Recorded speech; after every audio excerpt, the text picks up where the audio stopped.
I've got some ends to weave in here on Lucy's project, which has a lot of ends because she used different yarns. You won't have as many ends if you're using all the same color, but it's a good thing to see how it's done. Now this one, which is right in the middle of things, which is a good place for ends to be, you can see if I pull these two apart this way, I'm opening a hole. But if I cross them and pull them apart from each other, I'm closing a hole. So this is the way I want to go. With this thicker one, I want to go to the right, and with this red thinner one, I want to go to the left. And then as far as weaving in, if you've got a yarn over, you don't want to have your yarn cross that, so just avoid it. There are plenty of chunks of solid knitting to aim for, and I think I would take it a little bit away from that yarn over, and 3 or 4 stitches is good. If you're a little worried about it, you could go back on itself, not into the same stitches, go into different stitches so you won't have kind of a lumpy area. But this is sticky yarn. If you're using the suggested yarn, it's also fairly sticky, so it's not gonna come away on you.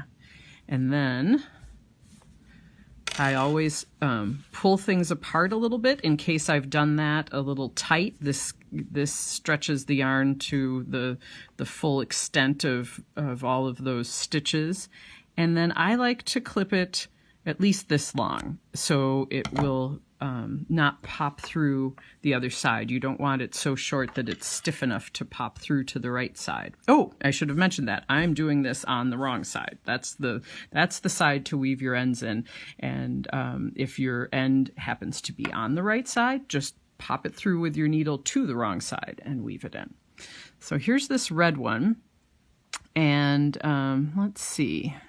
I've got some red stitches here that I can go into.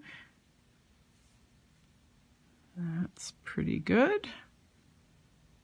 And I think that will stay put. If you were very concerned, you could go into a couple other stitches, but that's more noticeable. You know, make your decision. There's not a right or wrong thing here.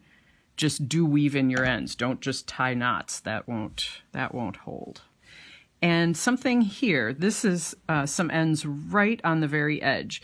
You may wish to, instead of joining your yarn at the very edge, especially if you're using all the same color, come across these 3 knit stitches, do the yarn over, go in a couple stitches, and then do the join in here. That way you won't have to get across this yarn over river, but you can also get across it without too much trouble.